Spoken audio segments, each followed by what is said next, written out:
sa kohë ne kemi 7 rezoluta tashmë ndërkombëtare. Për sa kohë po nisi analiza kështu që është farsë, na u vodhën zgjedhjet, thot raporti OSBE-ut. Domethënë gjithçka që raporti OSBE-ut është raport për zgjedhjet e Shqipërisë, ju duhet bëni raport për zgjedhjet e brendshme. Po, për sa kohë po bët një tjetër libër të zi, siç e bët atë në zgjedhjet e shkuara, do rrinë në bibliotekën e partisë. Jo, ashtu është thënë edhe vitën parë, po shiko, të njëjtin libër të zi u bëm edhe për Tiranën, për shembull, dhe koha e tregoi që gjithë shtabi elektoral i Bashkisë Tiranës, zgjedhjet lokale 2023-shit, sot është në Burg. Do zvendësuar me dhe një pjesë tjetër me Hajdut tjerë, se dhe ditën e djeshme janë lëshuar 8 prapë do zvendësohen me të tjerë. Me Hajdut tjerë që prapë do shkojnë në Burg, sepse është i instaluar, po pra një sekond. Si po shfrytëzon opozita që frymare që po japin institucionet e drejtësisë. Kjo është fryma instaluar në këto institucione nga kjo mazhorancë, nga drejtuesit e kësaj mazhorance. Ne kemi për detyrë të merremi me veten me përmirësimin e çdo aspekti të Partisë Demokratike, me përmirësimin dhe hapjen e çdo strukture në Partinë Demokratike dhe patjetër me thithjen e energjive të reja, potencialeve të reja dhe kontributorëve të rinj që janë të domosdoshëm dhe jetik në Partinë Demokratike, pa diskutim. Pa diskutim, nuk ta moj kot. Disa kolegë tuaj kanë nisur një lloj tjetër analize duke vajtur në qytetet caktuara për të folur hapur me demokratët, me simpatizantët e tyre. Është fjala për zotin Ali Mehmeti dhe zotin Saliani, dy ndër ta. Çfarë mendimi ke? Qëndrimi tyre s'ka asgjë. Siç më pyetën dje, çfarë opinioni ke pse ka qenë në protestë zoti Saliani dhe zoti Ali Mehmeti. Po mesazhet e tyre në foltoren e zhvilluar para kryeministrisë. Çfarë qëndrimi mund të kem? Jo, vlas për mesazhet që shpërndajnë dhe një antar i Këshillit Kombëtar që janë aktivitetin politik të partisë tyre, është krejt normale. I keni ndjekur mesazhet e tyre? Sigurisht që i kam përcjell të gjitha zhvillimet dhe sigurisht që unë vijoj të them Andrea që ndryshe nga Partia Socialiste në PD, për fat mirë, kemi të bëjmë me një parti që në të cilën prevalon mendimi ndryshe, prevalon debati, prevalon qasja e kundërt e mendimeve. Mos është më shumë se sa duhet, zoti Kylliçi, 13 vite i keni kuptoj edhe këtë që copa njëri tjetrin. E kuptoj edhe këtë që thoni ju, një dorë të mirë ja ka dhënë dhe media, ja keni dhënë dhe ju që çdo mbrëmje bëhen emisione për zhvillimet dhe zgjedhjet në seksionet e Partisë Demokratike. Nëse ata rrahin njëri tjetrin me shkopinje dhe pastaj nuk janë këto rastet në fjalë, por unë di që të gjithë këtë minutash, për shumë të 2-3 minuta që kaluam, duke folur për këtë çështje. Shumë i rëndësishëm, zoti Kylliçi. I Partisë Demokratike është zhvillim i brendshëm. Kur ka zhvillime në forume, më thrisin forume. Kur ka takime, nuk mund të marrim çdo takim personal, çdo aktivitet personal. Kjo është një iniciativë nisur nga dy figura shumë të rëndësishme të Partisë Demokratike. Figurat e Partisë Demokratike dhe po ju e keni një mendim për mesazhet e tyre që japin, se ka diçka që ju shqetëson tek ta.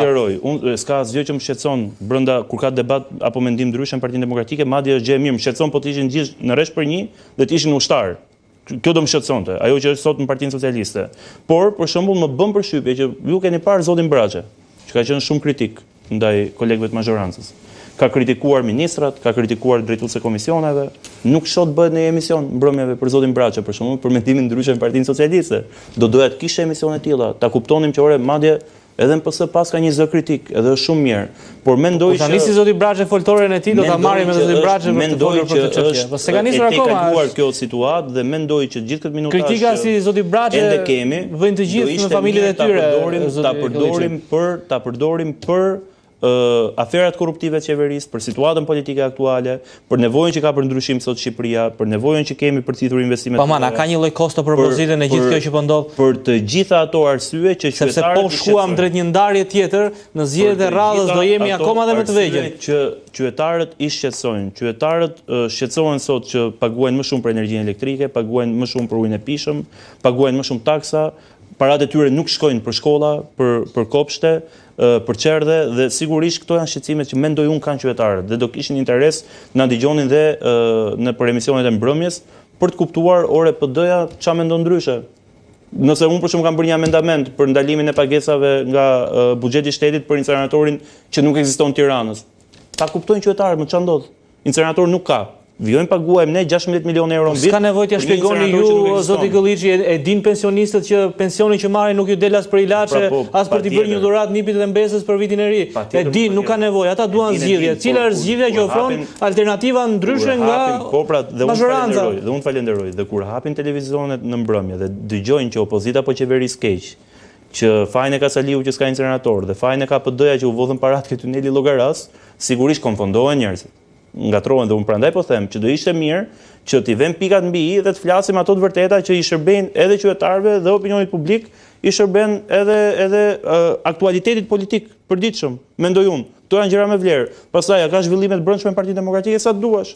4 vjet e kaluara i kemi kaluar duke folur për Partinë Demokratike, për zhvillimet, për debatet, për diskutimet. Tash të kalojmë prapë te kjo çështje. E kemi mbyllur në atë kapitull, vazhdojmë shohim përpara. Është mbyllur e kapitulli, si duket ka kapituj të tjerë që base e kuptoj që për ju nuk është mbyllur, por unë do doja që minutazhin që ne kemi. Dhe ish funksionar të Partisë Demokratike të cilët bëjnë edhe akuza shumë të forta. Për shembull, zoti Ali Mehmeti para pak ditësh në këtë studio tha që listat e Partisë Demokratike të antarësisë sot janë fiktive, ato që do zgjedhin forumet në muajin prill të Partisë Demokratike, dhe ky është zhvillim dhe çështje shumë e rëndësishme zoti Këllixhi. Dhe unë mendoj që duhet adresohet në sektorin e organizimit të Partisë Demokratike dhe të jepet zgjidhja aty ku i takon të bëhet ky debat. Pra, ne vijojmë të flasim për çështje që kanë interes kombëtar dhe çështje që prekin xhepat e qytetarëve dhe prekin interesin e qytetarëve.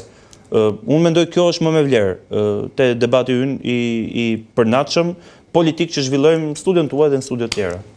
Zoti Këllixhi, një lajm shumë le të themi shumë viral që ka bërë edhe xhirën e rrjeteve sociale ka qenë ai që i disa mesazheve që kanë dalë mes jush dhe një ish funksionari tjetër të qeverisë. Mund na sqaroni si qëndron kjo çështje? Unë kam pas një reagim zyrtar për këtë çështje.